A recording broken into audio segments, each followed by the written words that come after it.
बात बिहार चुनावों की छिड़ी है तो मैं किस्सा, एक कहानी, एक ऐसे व्यक्ति के बारे में बताना चाहती हूँ जो वाकई आज के जमाने में आपको सिर्फ एक किस्सा ही लगेगा। यकीन करना मुश्किल होगा कि कोई मुख्यमंत्री, और वो भी एक बार नहीं दो बार, दूसरे उप मुख्यमंत्री और 2 बार मुख्यमंत्री रहे, एक ऐसे नेता की एक कहानी है जो रिक्शा पर चलते थे। जब उनका निधन हुआ तो पटना तो छोड़िए, अपने पैतृक गांव में उनके पास एक मकान नहीं था जो विरासत में वो किसी को देते।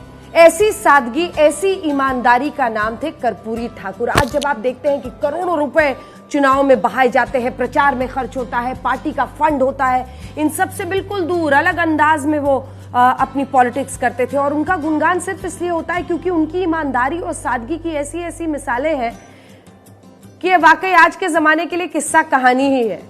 तो आपको बताती हूं, मुख्यमंत्री 2 बार बने। एक बार उनका चयन हुआ एक ऐसे प्रतिनिधि मंडल में शामिल होने के लिए जिसे ऑस्ट्रिया जाना था। अब उनके पास कोट नहीं, दोस्त से कोट मांगा। दोस्त ने जो कोट दिया उसमें जरा फटा हुआ था। अब ऑस्ट्रिया गए और उसी के साथ वो शामिल हुए। वहां पर कहा जाता है कि यूगोस्लाविया के जो शासक थे मार्शल टीटो, उन्होंने देखा वो फटा हुआ कोट और फिर उन्हें एक नया कोट गिफ्ट किया।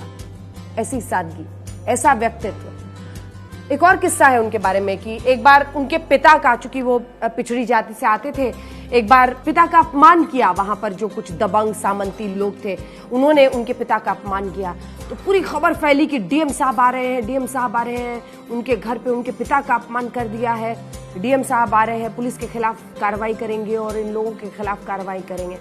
तो कर्पूरी ठाकुर ने खुद जाके रोका था और कहा कि अगर ये जो पिछड़े लोग हैं इनका अपमान तो रोज होता है, सिर्फ मेरे पिता के खिलाफ अपमान होने पर कार्रवाई क्यों?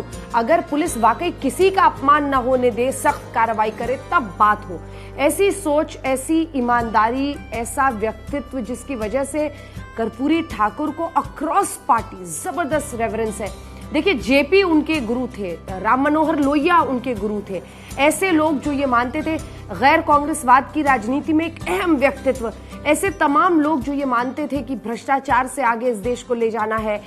अगर कोई 2 बार मुख्यमंत्री हो और उसके पास अपना कोई मकान ना हो जो वो विरासत में आने वाली पीढ़ियों को दे, इसी से आप उनकी ईमानदारी का एक अंदाजा लगा सकते हैं। और फिर बिहार की राजनीति की बात हो रही है तो सोचिए आज कैसे करोड़ों रुपए बहाए जाते हैं चुनाव प्रचार से लेकर, किस तरह से पार्टी में आरोप लगता है कि टिकट खरीदने के लिए आपको इतनी रकम देनी पड़ती है।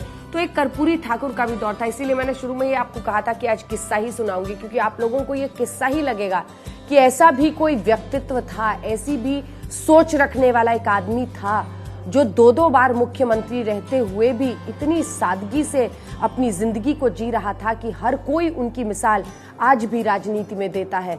ऐसे थे कर्पूरी ठाकुर और बिहार की राजनीति में एक अमिट छाप उन्होंने अपनी सादगी, ईमानदारी, अपनी साफगोई, अपनी विचारधारा से छोड़ी है। मुख्यमंत्री बनते ही उन्होंने 27% आरक्षण पिछड़ों को दे दिया था। ये उनकी सोच थी, क्योंकि उन्होंने उस गरीबी को, उन परेशानियों को, उस भेदभाव को इतने करीब से देखा था कि उनके अंदर वो जज्बा था। मंडल कमीशन तो बाद में, लेकिन उससे पहले ही उनका ये बदलाव करना बताता है कि उन्होंने सोचा था कि कैसे सबको लेकर आगे बढ़ना है। लेकिन ये अलग बात है कि चाहे ये तमाम कदम नाकाफी ही साबित हुए हैं। आज भी कई बार लगता है कि क्या वाकई जिस बहारे की बात हो रही है वो हो पाया है, नहीं हो पाया है। लेकिन इतना जरूर है कि कर्पूरी ठाकुर एक ऐसी मिसाल है जिनको कम से कम हम और आप किस्सा गोई के ही जरिए, बातों के ही जरिए याद जरूर करें, ताकि भ्रष्टाचार मुक्त, ईमानदारी वाली राजनीति की भी पहचान, उसका चेहरा बने कर्पूरी ठाकुर को कोई बिहार की राजनीति में भुला न सके।